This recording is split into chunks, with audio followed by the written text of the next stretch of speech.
estamos ya en comunicación con Cecilia Garau, ¿sí? ¿Quién es Cecilia Garau? Ella es abogada, ella es directora de Protección de Igualdad Laboral del Ministerio de Trabajo, Empleo y Seguridad Social, que ya está en comunicación con nosotros. Y seguimos en la línea que venimos hablando, que ya dio su opinión Jorge Guaymás, recién el doctor Nieto. Bueno, hablemos si de esta ley que ya se aprobó con media sanción en diputados, con media sanción en el Senado, ¿tiene perspectiva de género? Cecilia, ¿cómo le va? Muy buenas tardes. Ali, Vanessa López la saluda. Hola, ¿Me escucha, Cecilia? ¿Cómo le va, Cecilia? ¿Tiene perspectiva de género esta ley de teletrabajo? Hola, Vanessa, ¿cómo estás? Un saludo para tu producción y todo tu programa, y gracias por la invitación. Y gracias por este espacio para poder hacer difusión de los temas que hacen a la equidad de género. A mí me parece importante que se pueda... yo no sé cómo sale, estoy por teléfono, no sé si se escucha. ¿Se escucha bien? Se escucha bien. Se escucha bien. Bueno, perdón. Entonces, un poco hacer referencia a la problemática del género, porque bueno, uno dice el género en general y a veces... antes de la pandemia, ¿qué veníamos discutiendo? ¿Cuáles eran los problemas centrales? O sea, de lo que se hablaba cuando uno hablaba de las diferencias y de las brechas de género en el mundo del trabajo. Podemos hablar de 4 metáforas que, así como para ejemplificar, que son los pisos pegajosos, o sea, que sabemos, porque está comprobado, que las mujeres tienen muchos obstáculos para despegar, por eso el piso pegajoso, dejar el ámbito doméstico y acceder al empleo.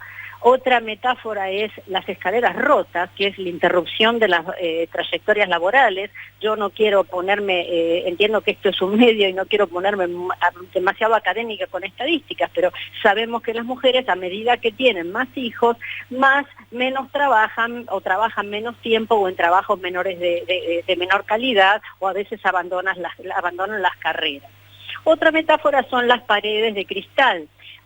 Técnicamente lo decimos segregación horizontal. Las mujeres, por estos condicionamientos culturales, por estos roles que la cultura asigna a la mujer asociados a lo doméstico y al cuidado, tienden a concentrarse en los mismos trabajos, que en general son los menos remunerados, en la salud, en el cuidado, es decir, en el trabajo de casas particulares, que tiene un 99% de feminización, la sanidad y la educación.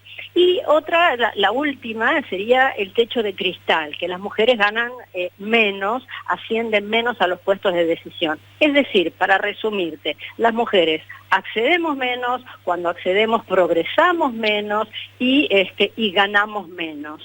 ¿Por qué? O sea, ¿cuáles son los determinantes de estas brechas de género? 2 grandes cuestiones. Una es la dificultad para conciliar la vida laboral y la vida personal o la vida familiar. Es decir, hay licencias, son cortas, siempre son de la mujer, entonces es difícil balancear estas 2 tareas. ¿Por qué? Porque el reparto de estas tareas en el hogar es injusto, es decir, las mujeres trabajan 3 horas más por día en promedio que los hombres en las tareas del cuidado. Todo esto hace que esta situación fuera compleja antes de la pandemia y que habláramos de una desigualdad. Y esto sin contar todo el tema de los géneros, las diversidades y otras interseccionalidades, grupos vulnerables y demás, ¿no? Las mujeres somos la mitad de la población, pero sin embargo trabajamos y estamos subempleadas o no empleadas.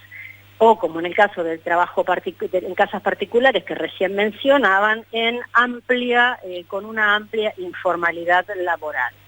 ¿Qué pasa? Viene la pandemia Y ocurre esta situación de aislamiento social preventivo y obligatorio, o sea, para no enfermarnos, y ocurre este fenómeno de esta modalidad que no es teletrabajo, sino que es trabajo remoto. El teletrabajo es una modalidad de trabajo que no estaba regulada, que esta ley viene a regular, pero que no es esto que conocemos como esto que ocurrió en la pandemia.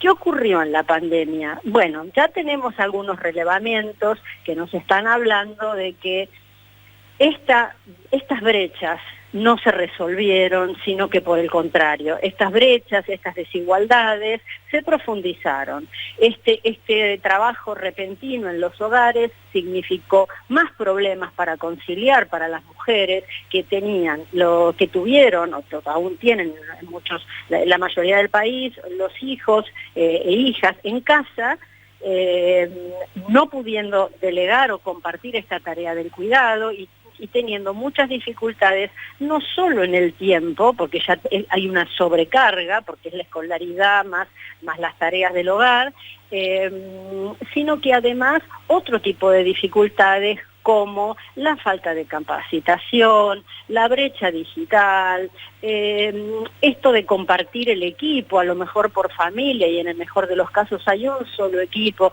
que debe compartirse con el conviviente, si es que lo hay, o con los hijos. Entonces la situación no fue, al contrario, beneficiosa, sino que vamos a hablar. La situación del trabajo nos está hablando de un profundo retroceso y muchas pérdidas de empleo, y para el género estamos viendo un retroceso en esta distribución de tareas, que hace que, digamos, la mayoría de las mujeres o de las mujeres encuestadas opinen que, bueno, faltaron muchas cosas. Entre estas cosas faltó una regulación de esta conciliación, de el pago, de una contribución por el uso de estos equipos, de una capacitación, y esta ley prevé en su articulado algunos de estos problemas, ¿sí? Entonces, esta ley podemos decir que no viene a resolver los problemas, o sea que sí es una ley con perspectiva de género, porque en algún artículo la ley nos está hablando de las personas que tienen a cargo menores de 13, discapacitados, personas con discapacidad, o adultos mayores, nos habla de que es necesario prever horarios compatibles. O sea, tiene perspectiva de género, pero esto no significa que la ley por sí venga a resolver todo un problema de desigualdad que tiene que ver con lo cultural y tiene que ver con, asociado a un montón de otros problemas. Sobre todo, Cecilia, teniendo en cuenta ver si los jefes van a respetar, digamos, este articulado que hace referencia a las mujeres que están en una situación de cuidado de otras personas, porque en la práctica, acá en la provincia de Buenos Aires, muchas mujeres ya están trabajando a través del teletrabajo, desde sus casas, home office, y están atendiendo, no saben qué atender primero, si al jefe que está delante de la computadora, si a la hija que le está pidiendo para comer, o si salir como ama de casa a comprar las cosas al supermercado. O sea, nadie también puede, si dentro de los puestos laborales hacia afuera no se controlaba el derecho de los trabajadores, ¿cómo se va a controlar hacia adentro de la casa? Es la pregunta también. Sí, el teletrabajo se vio, digamos, no es un tema nuevo, ahora surge, nos pega como la desigualdad, nos pega en la cara, surge. Entonces, el tema de teletrabajo no es un tema nuevo, y siempre se opinó que era la solución para la mujer el teletrabajo, y en realidad es relativo, porque para la mujer también significa una sobrecarga, como vos decís, de todas estas tareas, más su trabajo. Además, otra cuestión que no es menor, que ahora ya tenemos la sanción de la ratificación próxima del convenio 190, que tiene que ver con la violencia en el trabajo, pero algo no menor, que es la violencia doméstica, y cómo de pronto la mujer en muchos casos está conviviendo con el agresor, y cómo eso impacta en el trabajo de la mujer, ¿no? Entonces, eso también es un tema que salta, cuando uno habla de las problemáticas de las mujeres, ¿no? En balancear esto, en conciliar eso, cómo hace la mujer para resolver toda esta cantidad de cuestiones. O sea, hay algunas medidas del gobierno que por supuesto impactaron, llegaron muy rápidamente, el aislamiento, o sea, el IFE, el incremento de la tarjeta alimentar, que se ve que hay hogares, que hay mayor cantidad de beneficiarias mujeres. O sea, esto también nos está hablando de que las mujeres están en mayor situación de precariedad. Pero bueno, todas estas medidas, si bien son muy positivas, pero bueno, para que la situación de la mujer cambie, o sea, van a tener que cambiar muchas otras cosas en nuestra sociedad, ¿no es cierto? Esto de la educación digital, qué hacemos con cómo estamos en casa con las niñas y con las adolescentes, o sea, a quién estamos atribuyendo las tareas, a los hermanitos o a las niñas, o sea, estamos siendo equitativos en ese reparto de tareas, estamos dando demasiada responsabilidad, estamos ayudando a que estudien y a que sigan con el colegio, o las estamos cargando con las tareas domésticas. Entonces, bueno, digamos, todo esto nos obliga a replantear, ¿no? Esta distribución de tareas.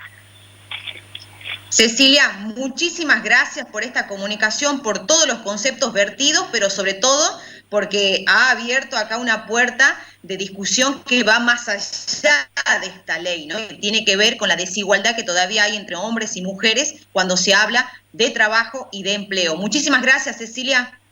Gracias a vos y un saludo para todos los amigos salteños y salteñas. Muchas gracias, Cecilia. Igualmente. Hasta luego.